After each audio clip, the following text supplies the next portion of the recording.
Hello everyone, it is time for Take Home Tuesday. And we know sometimes it's been a little while. We take off and on. We like to surprise people. Oh yeah. Right? Yep. Cameron's back with me and we're going to cherish these last few months with Cameron. Yes. Oh yeah. As she can. But did you know, and I might not say this right, what did I just tell you? March is National Craft Month. So we thought, why not kick it off? And every month in March, typically we don't do necessarily theme things, but we thought, why not do a few little things to get us ready for some crafts and some fun. Oh yeah. And as we're hoping to hop into spring here pretty soon, although in central Iowa, which is where we're located, by the way, Hen and Chicks Studio in Conrad, Iowa. We're in the Nest, which is above our studio floor retreat center, which right now doesn't have anybody in it, but more people are coming tomorrow. But we are hoping to get some spring weather soon. Oh yeah, fingers crossed. I think it's supposed to snow. Yeah, later this week. Yeah. Oh yeah.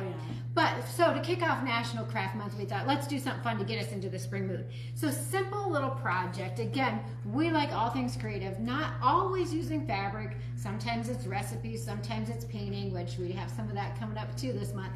So make sure you're touching base with us as the month goes on. But this one, we are going to use some scrap material. So we're going to make some little covered eggs, styrofoam eggs out of just scrap fabric. And we started them, and we started our little basket here where we just tied some scrap fabric and put it on the top.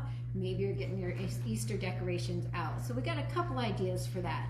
And so on this particular project, literally I went to my scrap pile and picked out some scrap fabrics, as you can see, and super easy. Found some styrofoam eggs that come in different sizes. I have some small ones in there, some larger ones here, and we're going to start it. So you just need your scrap of fabric and some glue, and Cameron's already kind of started this one. So you have a couple choices here. You can cut your fabric or tear your fabric. In this case, when we were wrapping it around, we decided that we liked cutting it better just for laying it nicer. So as Cameron's kind of starting to wrap that one, and Cameron, you talk too when you're doing it if you want to. So you just start at the top of your egg with some glue, which we already started before we were on camera. Start it at the top so that it stays, and just wrap once. Once you get back to the top, put another dab of glue, and then just keep kind of crisscrossing around as best you can. Yep, so she's not necessarily worrying about layering it right next to each other as she goes. I understand it might be a little hard to see some of that, but as she's going, because then, I don't know, if, as you get going on it, she's just using regular Elmer's glue. You could use craft glue, you could use Mod Podge, you could use any sort of glue. You could use hot glue, but I wouldn't want to use hot glue because I glue my finger and it would hurt. So, but as she gets going, as she get to the bottom or finishing it, like now she needs another string, or another scrap of fabric. So let me get you some more. I'll cut you another one while you're working so hard there. The one thing I would recommend at the end of it, as you get done, because there might be a couple spots where it's not necessarily tight against the egg. I'll go Bring it up. We are about halfway around it. Perfect. But on those bottom parts where it's maybe not as tight, again, I choose not to Mod Podge all of it. This is just fabric with some spot where I went back with Elmer's glue, but you could use Mod Podge and just touch down some of those pieces that were maybe standing out a little bit, because you can see on this one, hopefully, maybe I'll go for it. We'll try. Where it's not always just stuck right tight on it, right? There's some dimension. See if it'll focus. There we go. There's some dimension still to it, but I did put a couple pieces of or spots of glue on it just to help hold it longer and stronger. Or some of you might want to use straight pins, or maybe you have different ideas on it. And also, I just got to share, this is like from my grandma Corey, my great grandma Corey, I think, or my grandma Ingle. So I just threw that in the basket. So it's going to look really cute when we get all of this in little torn pieces tied on the top of it.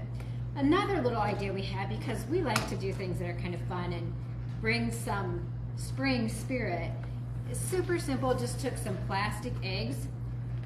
This time we did hot glue a loop, tied it in a knot, and hot glued a loop of jute on top of it to decorate a tree outside.